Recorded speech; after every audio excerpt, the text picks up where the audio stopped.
SpringFest means more sun, more fun, and more free at Lowe's. Keep your yard in line with an additional free Ego 56-volt battery when you buy a select Ego mower, trimmer, or blower. Plus, keep landscaping fresh with Stay Green 1 cubic foot garden soil, 5 bags for $10. Our best lineup is here at Lowe's. Valid through 4/8 while supplies last. Selection varies by location. Soil offer excludes Alaska and Hawaii.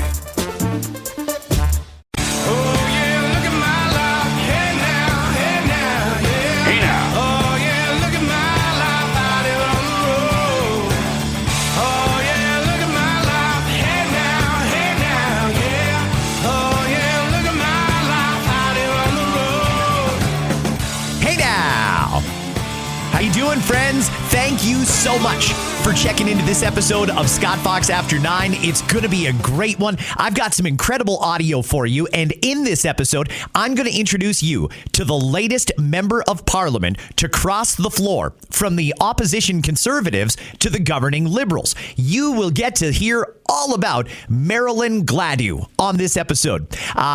Before I get into it, though, I do have to make a quick announcement here. I'm taking tomorrow off. One of my favorite things in the world is the Masters, the golf tournament, and it's on this weekend. And I'm going to, as soon as I'm done the radio show tomorrow, get out of the office and I'm going home to watch the Masters. And that is going to occupy a great deal of my time this weekend. So I decided I'm taking a personal day tomorrow. No new episode coming. But if you haven't heard all of the episodes that I've put out recently, go back and maybe give one a listen, check out something you haven't heard. And if you've already heard them, you're all caught up. You can listen again if you want. That would be great, but you certainly don't have to. I'll have new episodes returning on Monday. Now let's get into this episode because my DMs blew up yesterday. As I was recording yesterday's episode, the word broke that Marilyn Gladu, Member of Parliament for the Conservatives, has crossed the floor over to the Liberals. And I remember when I heard who it was, I actually burst out laughing. Marilyn Gladu has crossed the floor from the Conservatives to the governing Liberals. So I thought maybe what we should do here in this episode is get to know Marilyn and maybe introduce Marilyn to a few of the Liberal members of Parliament who aren't quite sure who their new seatmate is. You're going to hear lots from Marilyn coming up in just a few minutes, and you can hear what this new Liberal member of Parliament thinks about the government. Before I do, let's go to yesterday in Ottawa, Prime Minister Carney introducing the latest floor crosser. Officially to the government caucus and to the Liberal caucus. Marilyn has tremendous experience in business as an engineer, international business experience, and 10 years, 4 elections of experience in Parliament, and one of the most collaborative members of Parliament, working across party lines on important issues, and really dedicated to her electors in Sarnia, Lambton, Baie-Quechua, which I am informed rightly means where the waters meet. And the waters, in my analogy, are meeting in service of Canadians at this crucial time for our country. And I couldn't be happy. I know Minister Solomon, who knows her well and has worked closely with her over the years. We couldn't be happier to have this expertise, experience, and energy coming to our team. So welcome. Wonderful. Okay, before you hear from Marilyn, the Prime Minister with a lot of and ahs. You know, sometimes he gives a real good speech. Sometimes it sounds like that. And that was a little hard to listen to. I totally understand. Also an interesting but questionable decision by the Prime Minister's office to not put a simple microphone on the Prime Minister for those remarks. He doesn't seem to really know who Marilyn is here. She's taller than him. And he doesn't seem to know much about the Sarnia-Lambton riding. And he doesn't really seem to know much about Marilyn here. So we'll hear Marilyn's remarks, and then I'm going to do a little trip through time. Thank you so much. I'm very happy to be the newest member of our new Liberal government. I've been watching the Prime Minister since he was elected, and the big things that he is driving, nation-building projects, diversifying our trade, bolstering our defense, plans to address criminality and build more homes. These are all the things that Canadians want. These are actually the things that the people of Sarnia, Lambton, Bikeshmandong want. As the Prime Minister mentioned, I worked for decades globally as a chemical engineer and in numerous sectors in very complex supply chains. So I think I have a lot of experience that can help accelerate the government's priorities. Sarnia, Lambton is an economic hub. We have 30% of the petrochemicals in the country, and we have the largest economic traffic across the Blue Water Bridge. And so we need a serious leader who can address the uncertainty that has arrived due to the unjustified American tariffs.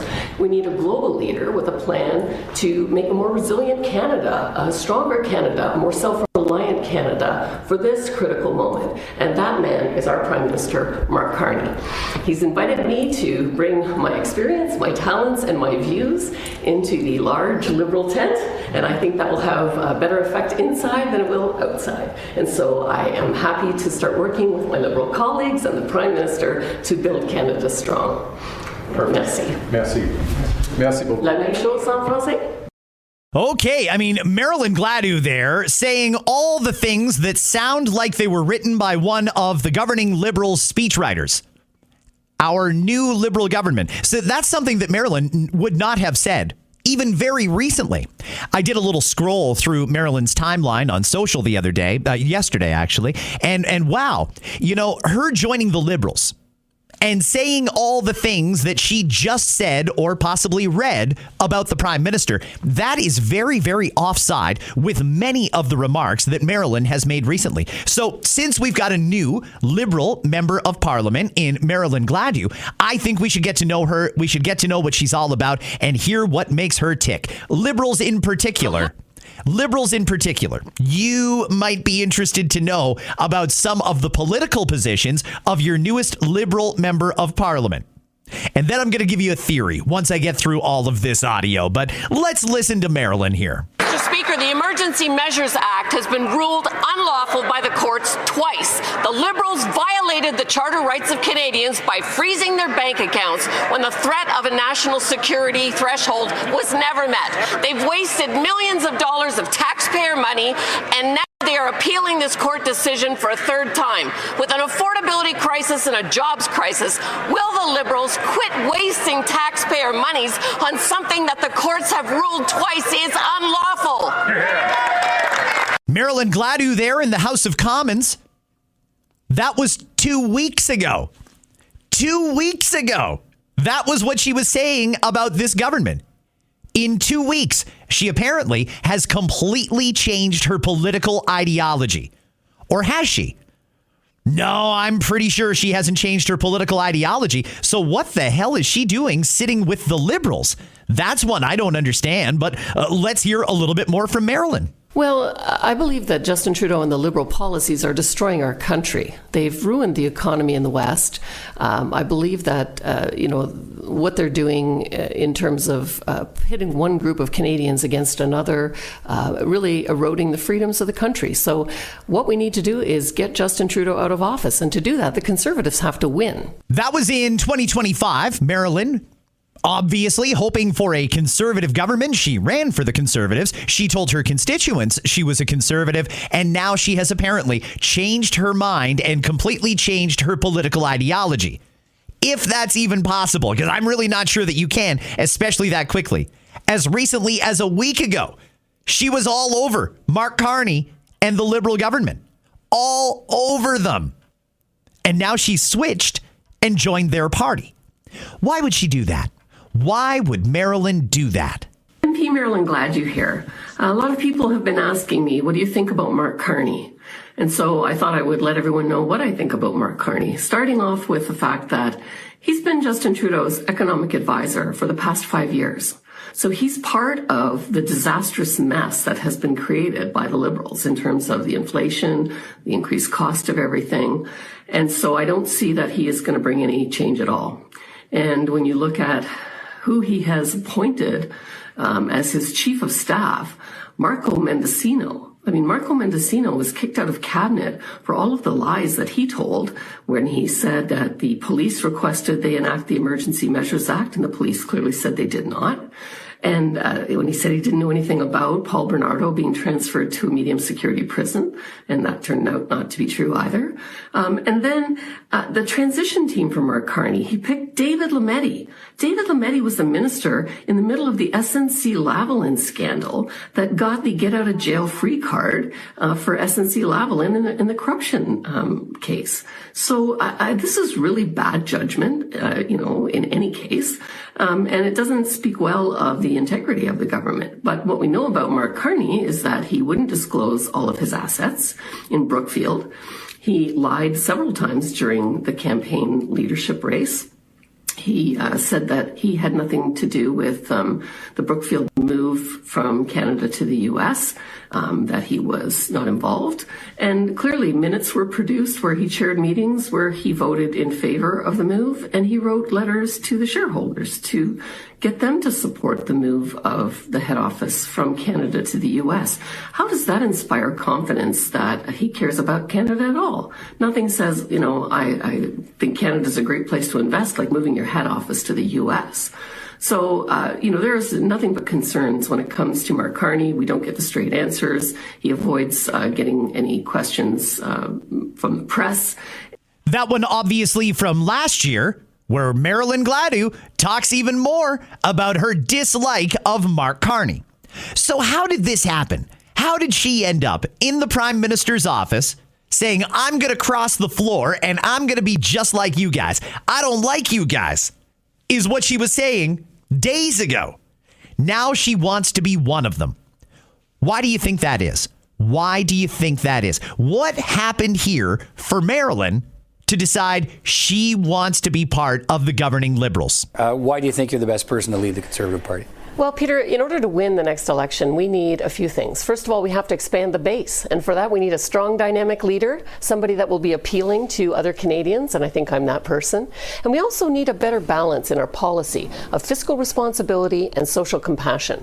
I think Canadians love, what Conservatives do in terms of lowering taxes and creating jobs, growing the economy. When it comes to protecting the natural resource sector, especially the energy sector, I've got 32 years of experience in the petrochemical industry. I think I spent a lot of hours in Alberta and working in that industry, and I understand that industry, mining, nuclear, the bio and renewables industry, and that's experience that I think will help repair the damage that's been done to their economy by the Liberals.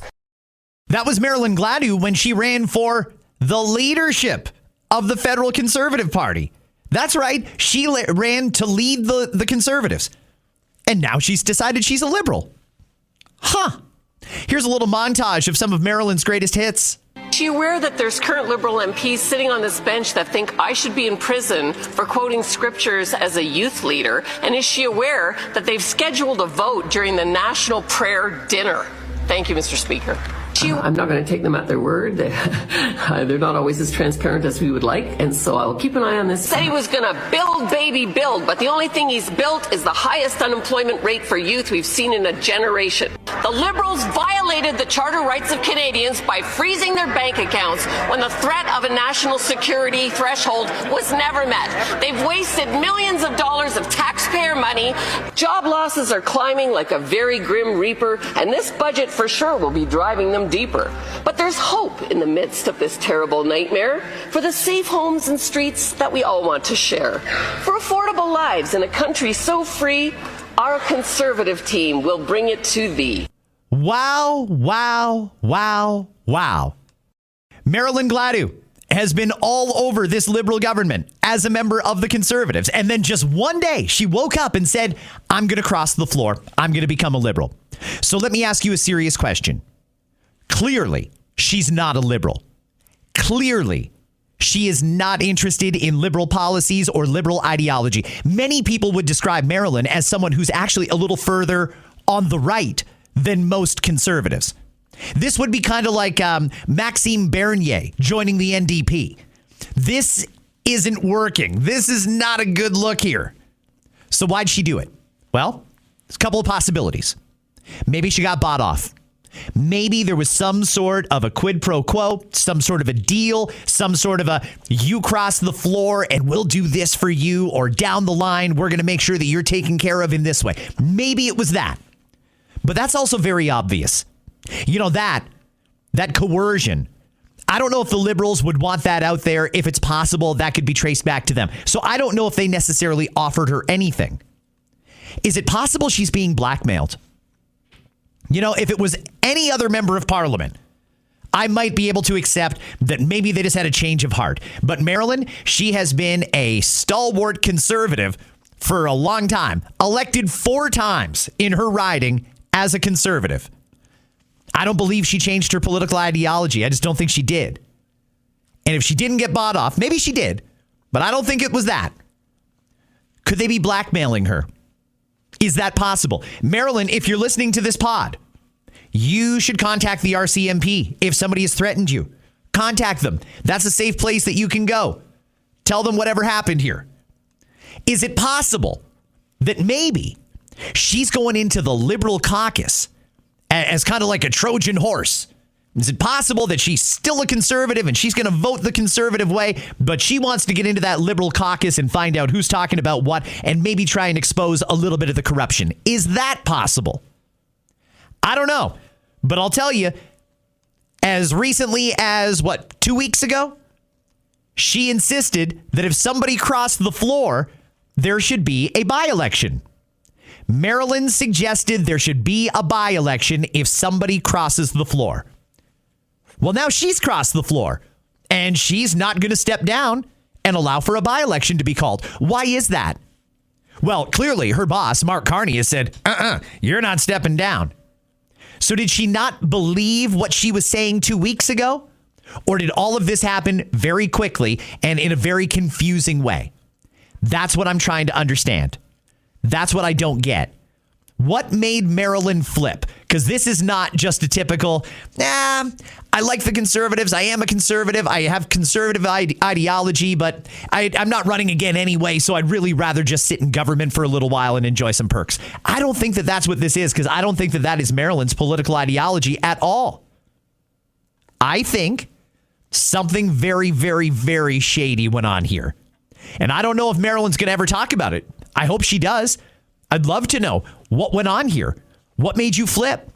And are you flipped? Is this something that you could reverse down the line?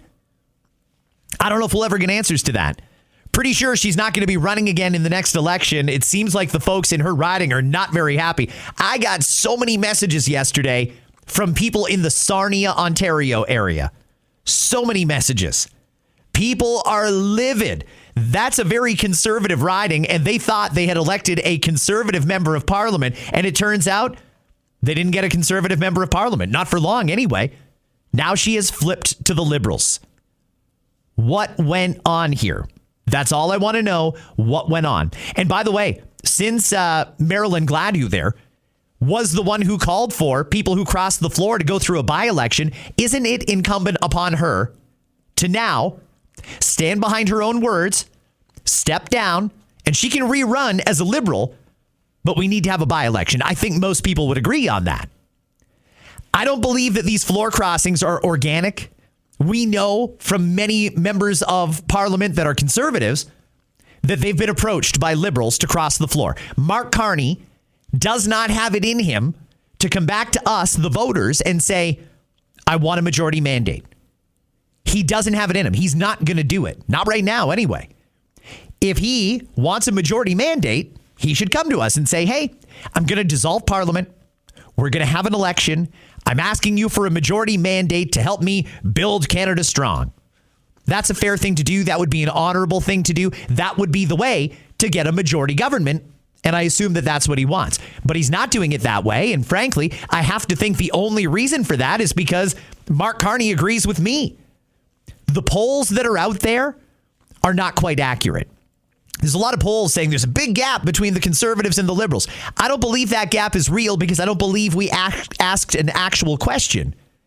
It's a hypothetical right now. It's a, what do you think? Yeah, you good? Yes, no? What? If it's an actual choice in front of people and they're casting their vote for what they want Canada to look like and what's in their future, that becomes a little more serious. That requires people actually pay attention to what's going on in the news and make an informed choice. Right now, I think the polls are reflective of people who don't really want to have another election, some selective postal codes that took the survey, and probably some political bias as well. It's a different situation if we're actually having an election. And you know what? Good on Mark Carney, because he clearly recognizes that. The reason we're not having an election right now is because the Liberals don't think they can win. Even they don't believe the polls that are out there right now. But somehow they've convinced a few, by a few, I mean 4 conservatives, to cross the floor to them. Hey, the grass is greener over here. We'll take care of you, or we'll do whatever for you down the line. You got to cross the floor. You got to stay with us. There's only a couple of reasons that I can think of that somebody might actually fall for that. Maybe they're not running again and they just want to enjoy life living on high on the hog. Maybe that's what it is. They want their perks. Maybe there was a bribe. Maybe it's blackmail. Maybe they got something on these members of parliament, and those members of parliament don't want that particular thing to get out. No matter what it is, and those are the 3 main possibilities, but no matter what it is, you can't deny this is incredibly shady and very dishonest of the Prime Minister.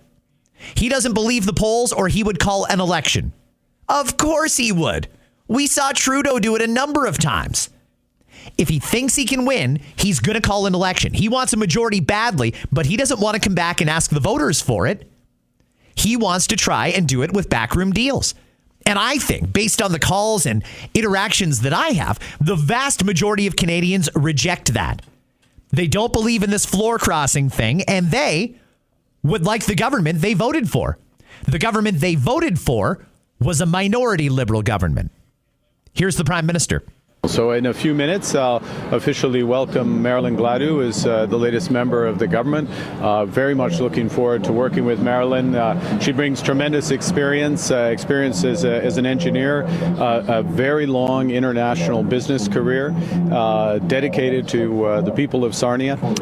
She's spent her whole career there, and of course a lot of experience as a politician. And she's going to be a great member of our team. Lots of energy, ideas, advice on a wide range of issues, including execution, getting things done. And this all comes at a time when the country as a whole is uniting to move forward. And it's important that over there we unite to move forward as well. So thank you very much. What's important is that we command the confidence of the House. So that we have the ambition of the country, that we put in front of the House of Commons the legislation that's needed to protect Canadians, to empower Canadians, and to build this country. And we look for that support. Sometimes that will come officially as members of the governing team, and sometimes that will come through the vote. So thank you very much, sir. That was an interesting choice of words from the Prime Minister. He says he's got the confidence of the House. Do you think he thinks he has the confidence of the voters, of the taxpayers? He doesn't. Majority of people don't agree with this, but he's going to do it anyway because he knows if there's an election now, he's not winning it. This play that they're on right now is intended to do a couple of different things. Number one, it buys Mark Carney some time. He can ram through whatever legislation he wants to ram through, even though he was only given a minority government. He, through backroom deals, is going to have a majority government. Certainly after the by-elections, he will. Even if he doesn't win all 3, he'll still have a majority. He's going to ram through a lot of stuff as quickly as possible before there's any risk that he can't, and that risk would be having an election. This is also intended to sow dissension in the conservative ranks. This is intended to get conservatives talking amongst each other, trying to create a reality that simply doesn't exist. He wants those conservatives to start thinking, oh my goodness, the party is falling apart. We're cooked as long as we've still got Pierre in charge. They want to get rid of Pierre Poilievre because Pierre Poilievre is the biggest threat to this globalist agenda that this globalist prime minister and his globalist government want to implement with their globalist world order. Pierre Poilievre is standing in the way of that. They want him gone because they can't beat him. They won't go to an election and take him on fair and square. So they're going to try and lure over, using any means necessary, his members of parliament to buy some time. And when the time is right, maybe they will call an election. I don't know. Maybe they're going to ride this out for a few years. I don't know that they can. Frankly, I'm also watching the Canadian public, and they're getting very, very pissed off. I don't know how much longer regular Canadians are going to sit on the sidelines and just let this happen. Let government say, thanks for your vote, but it didn't matter. We don't really care what you think. Now we've got the confidence of the House, and that gives us carte blanche to do whatever we want. No, because the House is still supposed to be representative of the people and the will of the people and the taxpayers. The taxpayers didn't vote for this. The majority of people in Marilyn Gladu's riding there are conservative. They elected her 4 times because they're a conservative riding. The Prime Minister has no mandate to do what he's going to do. He doesn't have the balls to call an election. I dare him to call an election right now. I know what's going to happen. I hear these insider reports too. The Liberals are not confident that they're going to win if they have an election. They can be very confident in these by-elections. The 2 in Ontario, anyway, should be a lock for the Liberals, I would think. But the Terrebonne riding, that's an interesting one. I've never heard Prime Minister Carney talk so much about French as he has recently. Big announcements about things that are going to benefit the Terrebonne riding. Liberals holding their convention this weekend in Montreal. All of that is squarely aimed at trying to win that riding in the by-election. But they're not confident, or these things wouldn't be happening. Hey, listen, Carney doesn't want to come back to the voters. He knows what the end result will be. I know what the end result will be as well. He won't do it, so he's going around this, and he is trying to make backroom deals. One of the best descriptions I heard about what's going on right now, I heard yesterday on CTV News Channel. They were doing one of their panel discussions, and while I normally don't have a whole heck of a lot of time for CTV and their so-called experts, I do want to play a little bit of this because they had someone on that I like a lot, my former member of parliament and an exceptional leader by her own right, Lisa Raitt. Listen to what she said and how she characterized the latest floor crossing. I have this vision in my head of Mark Carney as the Pied Piper, right? He's got the flute and he's whistling all these people across. But in reality, don't forget, the Pied Piper, he attracted rats. Leave it to you, Lisa. Kathleen, it's going to be tough to top that one. Oh, my God. Scott Reed and Kathleen Monk on this panel. Oh, Jesus. Anyway, listen, it's amazing that some people fill their day watching these TV news channels. It's crazy. By the way, if you do that, I don't think you have a fully formed view of what is going on in this country and around the world. That's just my opinion, though. When you watch mainstream media news, they are narrators. And you're not necessarily getting the news. You're getting their narration of the narrative that they want out there. I don't have anything else to say about Marilyn. I'm shocked that it was her. I don't know if the Liberals really realize what they got. I thought they would have learned their lesson with the Michael Ma fiasco, but apparently they'll take just about anybody. There's no line that the Liberals have. There's no morals. There's no values. Marilyn Gladu, when she was running to be leader of the Federal Conservative Party, said she would invite a private member's bill on limiting abortion rights. She said, yeah, if one of my members wants to bring that forward, I'll allow it. Well, the Liberals are firmly opposed to anything that would restrict abortion rights. Now they just let Marilyn Gladu, who said she would allow it if she were leader, they let her into the party, giving her the keys to the caucus room. Really? Liberals don't stand for anything. That's the only message that you can take from this. There are no values whatsoever. It's all about power. Before I wrap up this episode, a couple of things I want to play for you. First off, Artemis is on its way back to Earth. Tomorrow, they're going to splash down in the Pacific Ocean right off the coast of California. Yesterday, the crew did a call with Prime Minister Carney. Listen to this. Canadians are so proud of what you're doing and the collaboration. And I just want to have a chance, if I may. I'm thrilled. I'm absolutely thrilled to be speaking with you, Jeremy, and the crew. We've all been watching and inspired by what you're doing, whether it's in Canada, the United States, right around the world. The examples that you're showing of how to reach literally for the stars, reach for the moon, and not just be satisfied with that, because you're setting a platform for the world to go even farther. Okay, nobody reaches for the moon. That's not a thing. I get that he was winging it and trying to be funny, but it didn't land. There was more, though, to that exchange. I thought this was a really nice moment from Canadian Jeremy Hansen talking to the Prime Minister. Before you leave us, Prime Minister, I did want to show you this. We have this on board flying, and when we get back, we'd love to make sure this gets to you. So I wrote your name on the back, well, your title on the back, make sure that it gets to you. Over to you. Thank you, Jeremy. If I may, thank you, Reed, Victor, Christina, Jenny. Extraordinary experience. And I'll just reinforce what you just said, whether it's in Canada, the United States, right around the world, the examples that you're showing of how to reach literally for the stars, reach for the moon, and not just be satisfied with that, because you're setting a platform for the world to go even farther. And it's hugely inspiring in all walks of life. Wow, he went for the reach for the moon line twice. Didn't land either time, but hey, that's okay. That's fine. Good exchange there with Jeremy Hansen and Prime Minister Carney, and apparently the astronauts, once they're back on Earth and they've done all the things they have to do in America, apparently they're going to come to Ottawa, which is great. Maybe we'll see them in Parliament at some point.